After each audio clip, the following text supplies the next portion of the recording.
Hi, what is your name? Hi, my name's June Umchinda. Will you spell that, please? The first name is June, and the last name is Umchinda. Where do you live, ma'am? I live in Boca Raton, Florida. Do you know Donna Adelson, the defendant in this case? I do, yes. How do you know her? I was Charlie Adelson, her son's ex-girlfriend at one point. Okay, when did you date Charlie Adelson? I dated him in 2015 to 2017. I met him after the murder. Okay, do you recall what month in 2015 you began dating Charlie It was Adelson? October. And then broke up in what month of 17? In June. Okay. Can you describe for the jury what the beginning of your relationship with Mr. Adelson was like? Well, in the beginning, him and his family were not being investigated by anything, so it was just a normal relationship we had. Everything was great. Did you describe it as a fairy tale? I did. Had you met his mother? I have. How many times did you meet his mom? Not more than 5 or 6, I would say. And when you met her, was that at family events or what type of events? Some family events and some weekends or dinners or just get-togethers. Did you notice during the time you spent around Donna Adelson that she was very involved with her grandchildren? I did notice, yes. How close was she to Charlie Adelson? They were very close. Okay. Worked together? At times, Charlie worked at many offices, so when he was at his office, yes. Okay, because there was a family business as well that he was a part of, right? Yes. And Donna Adelson worked at that business? I believe so at times. Okay, and did they speak on the phone daily? Yes. Did it seem like Donna Adelson was in control of the family? In control, like, can you describe? Like the matriarch of the family. She was the one that everyone looked to be in charge. She played a motherly role, yes, in the family. Did you meet Wendy Adelson? I have. And what about her children? Did you meet them? I have, yes. Were you and Charlie Adelson living together during the time that you were dating? Not officially. I had my own place, but I had a key to his place, and we were together 24/7 since we met, so. So basically living together. Yes. During what you've described or previously described as the fairy tale phase of your relationship with Mr. Adelson, was he suffering from any anxiety issues? In the beginning, Yes. just stress from work, the normal day-to-day. Okay. Did he come across as angry during that time, the fairy tale phase? No. Okay. During that portion of your relationship, what did you know, if anything, about the murder of Dan Markel? I had no idea who Dan Markel was. I've never seen the case in the media. I just know that when I asked Charlie about his family, he advised me that his brother-in-law was murdered and shot in the head in the garage, and they don't know who did it. So that's all I knew. It was pretty short. Was that a topic that came up one time or more than one time? It was one time when I asked him about his family in the beginning when we were dating, getting to know each other. And then obviously throughout our relationship, it became a bigger topic. Okay, but during the fairy tale phase, was it a topic that would come up regularly, like what's going on with the investigation and wonder who did it, that sort of thing? So the fairy tale phase, that was before the investigation, before they suspected him or his family. So no, it did not come up, just that one time. Okay, and did you previously did you have a law enforcement interview in this case? I did. I did not know I was being recorded, but yes. It was recorded. I though, was, right? yes. You had a chance to review it? Many times, yes. And in that interview, did you say for court and counsel, page 50, lines 19 through 23, quote, like they weren't ever curious, like who really killed him. They weren't upset about it, it seemed like. Did you say that? If it's there, yes, I said that. All right, and then there was a time, which, are you familiar with the bump in which law enforcement approached Donna Adelson posing as a gang member or a criminal? Yes, ma'am. Okay. And in that, after that bump, did everything sort of change in your relationship with Charlie Adelson? During and after, absolutely. Okay. And that law enforcement operation that I'm referencing occurred April 19th of 2016. Is that something that he reported to you? Were you aware that that happened with his mom? No, definitely not. He didn't say Not anything? during the time. Okay. When did you learn about that? I might have even learned about it from 2020 or something when we watched it, or he told me later on Okay. after the fact. So although you were inseparable at the time it happened, he didn't mention it to you? No.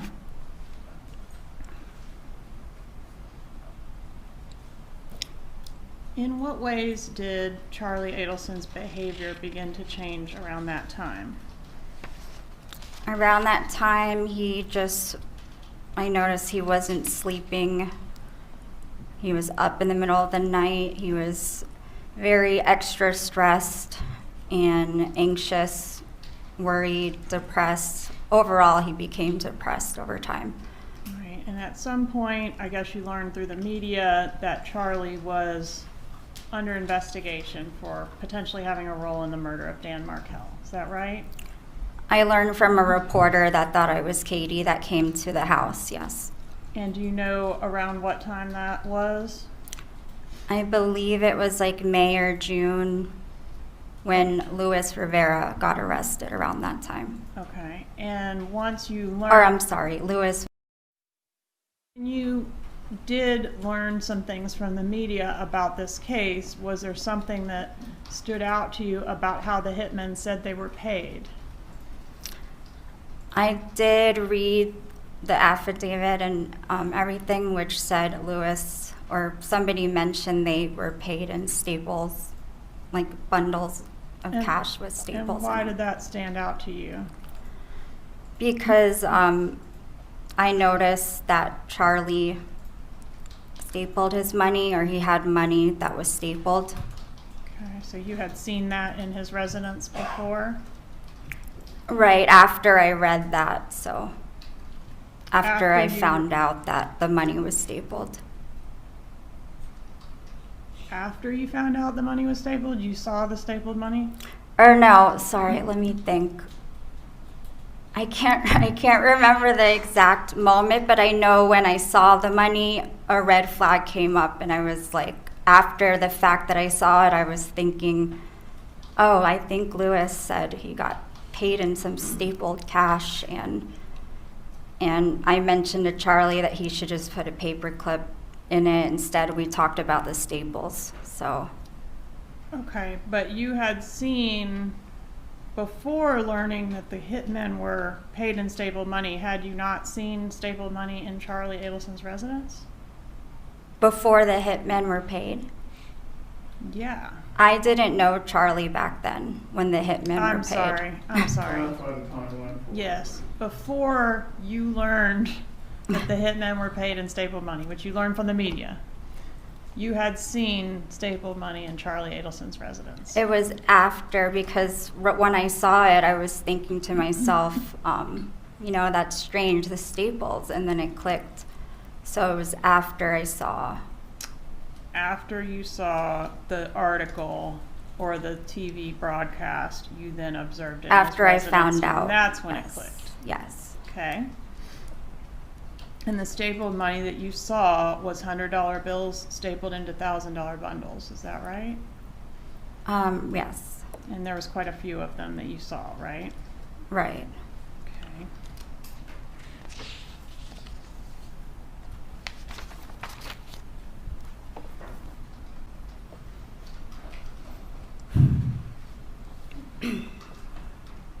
During the time between, I guess, the few weeks before that article was published, so between what we now know was the bump and when all of this came to light, did you notice Charlie beginning to communicate more with Katherine Magbanu?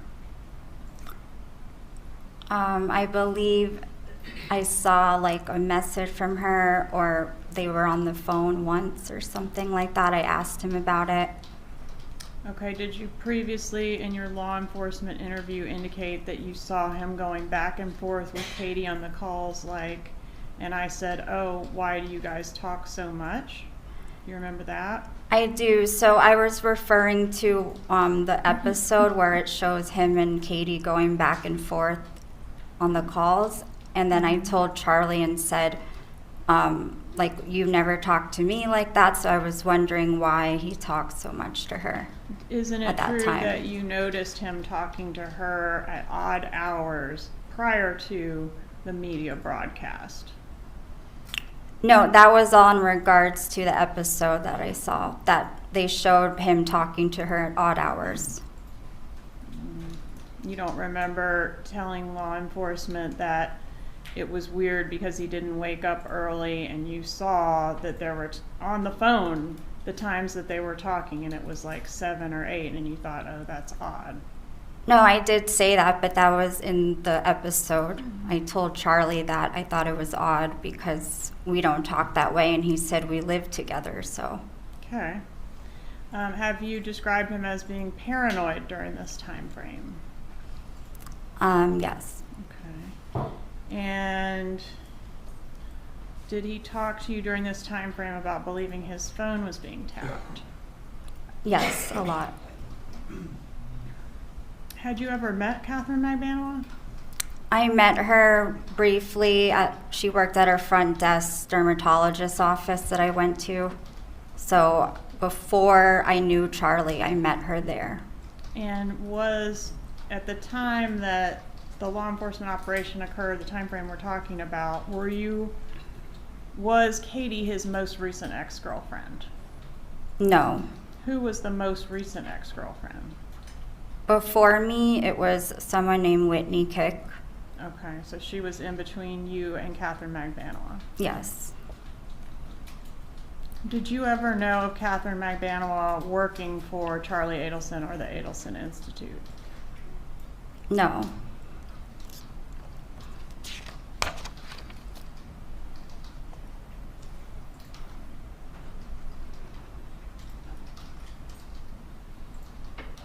All right, and then when you mentioned you were still with him at the time that Magbanu was arrested, did his erratic behaviors get better or worse at the time of her arrest? It was worse. Okay. And can you describe those behaviors for the jury? Well, it was a lot mixed with what I said earlier, the no sleeping, depression, and our whole relationship just took a big turn, and I wasn't sure why. In the beginning, he was just acting strange and would go to his friend's house, and our routine kind of got disrupted, and I wasn't sure why. So it was just like I knew something was going on, but I didn't know exactly what the problem was. So. All right. Did he become angry, short-fused? At certain times, he would. Okay, and I'm particularly talking about this time frame around Katie's arrest and just after that. Uh-oh, trick chair. Around the time right after Katie's arrest, is that the time frame where these behaviors escalated? Right, yes. Okay. And did, particularly when the case or the investigation came up, is that something that would make him angry? Not really angry. He had different emotions every time it would come up, so. And was one of those emotions anger? At some point, sometimes, yes.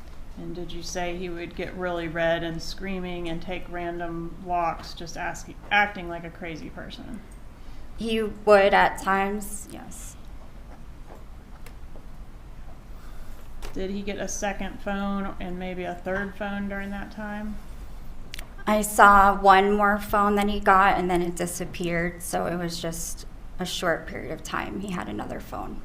At some point during this time frame, did Charlie Adelson begin communicating with you via WhatsApp?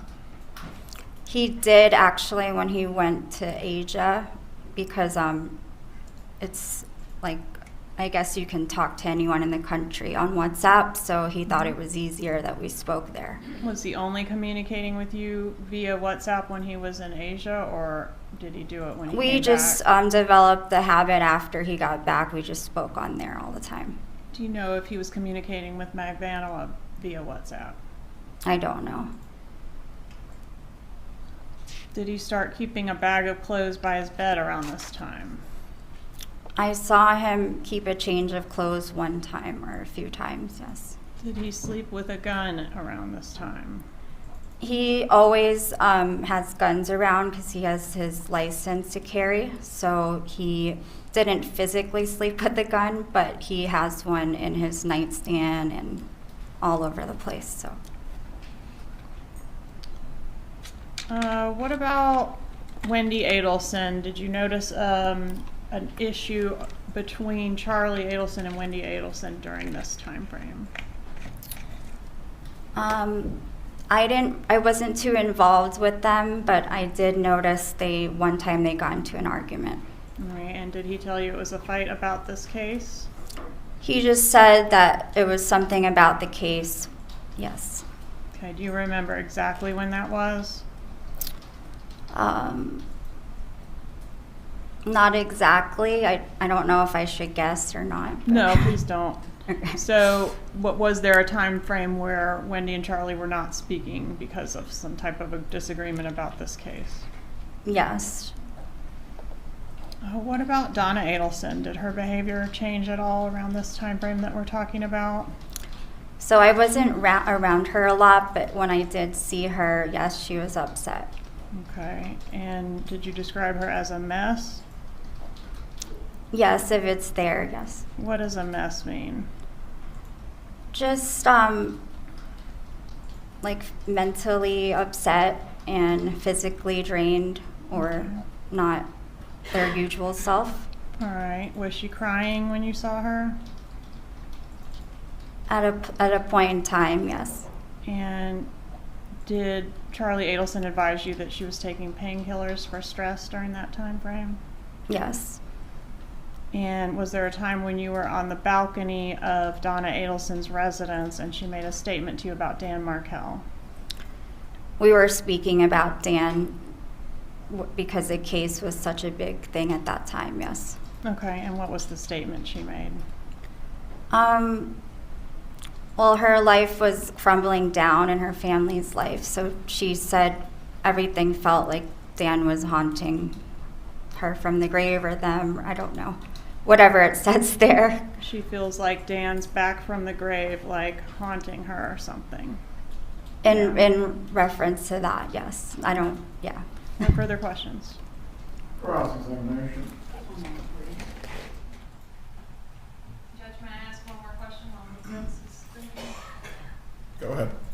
Did Charlie Adelson make a statement to you about Katherine Magbanu's breast augmentation? After the 2020 episode, he made a statement and joked about it, yes. What did he say? He was saying they were thinking that he paid for the whole thing, and then he said, like he said he paid for one or something, and laughed. Only paid for one of the breasts. Half of the work. Right, but he was laughing, so it was just a joke. Morning, ma'am. Morning. My name's Jackie Fulford, and I, along with Josh Zellman, we represent Donna Adelson. I've never met you before, correct? No, never. Okay. I just really have a few questions. There's been some discussion in your direct examination about what you might have told law enforcement during an initial interview, correct? Correct. And you were told that that was not being recorded, correct? Yes. And that whatever you said wasn't going to be used, right? Yes. Okay. And you gave a lengthy interview then that day? Yes. And at the time that you did that, you were broken up with Charlie, correct?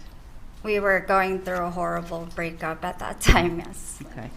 You've previously said that Charlie's really good at persuading people. He lies and he makes it believable. You recall that? I do. I want to talk about the cash for a minute. He had a lot of cash, right? From what I saw, I don't really know his bank account, but I'm just talking about the cash that you saw. yes. Okay. And you've testified, there seems to be some confusion about whether you knew that before you saw it come out that it was stapled, because I thought you previously had said that when you saw in the article that Luis Rivera referred to being paid in stapled cash, that a light went off in your head because you had previously seen Charlie had stapled cash, correct? Correct. Okay. And he had it stacked in $100 bills in groups of 1,000. He'd put 10 together and he stapled them, right? Right. I didn't see him staple them, but you they saw were that it was- stapled you s- already. You saw that it was stapled, Hmm. correct? Yes, And he had a safe in his room that he kept money in, he did. and it was a very large safe, correct? He had guns in there too, so it was large. And I think at one point you told law enforcement that it was about the size of a refrigerator, right? Right. Okay.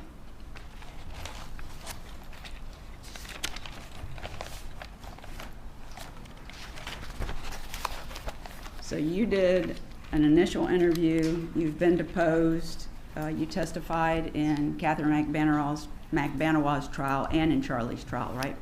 Right. This is my 4th trial. Okay. So I have the transcripts from each of those. And you testified on direct that you didn't think the Adelsons, referring to all of them, you didn't think they were curious about who had killed Danny and what had happened. You recall telling law enforcement that? Right. At that time, it seemed that way. Okay. And didn't you later say that you were really just speculating about that? Yes.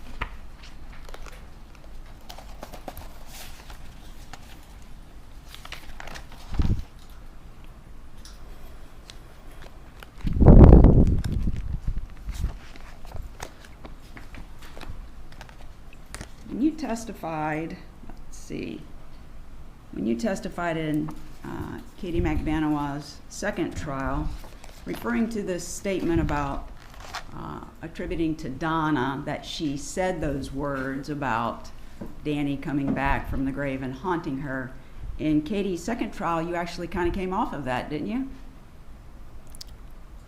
Wait, I'm sorry. Can you say it again? Yeah, sure. When you Lost train testified, of thought. so you originally made that statement to law enforcement. You used those words. Yes. He came back from the grave, haunting her, something to that effect. Right. Okay. But when you testified in Katie's trial, didn't you say that those weren't the exact words that she said? She was just very upset, and to you it came out like that. Didn't you testify to that? What's the page and line? Let's see, it would be page 1196. Well, it starts at line 3, the questioning, but the answer is lines 14 through 16. I don't know, like, if they were those exact words, I think she was just so, like, stressed out and upset that that's how it came out. That's what you testified to, correct? If it says it there, I don't remember Katie's trial because it's been a while, but if it says it there, then that's what I said. And you were testifying under oath then, correct? Every single time that you've given these, Answer out loud to all questions. I'm sorry. You were Listen, under check oath, correct? I'm sorry. Please answer out loud to all questions, just don't nod your head. Oh, okay. Because the court reporter can't put down that you're nodding your head. Oh, okay. Okay. So the answer was yes, you were under oath. Yes, I think if it says that, then yes. Well, you took an oath here today before you started testifying, correct? Yes. And the other trials, you did the same thing. You swore to tell the truth, right? Right. Can I have just one more moment, Judge? Any redirect examination? No, Your Honor. Is the witness released? Yes. You may step down at this point. Thank you. Have a good day. You too.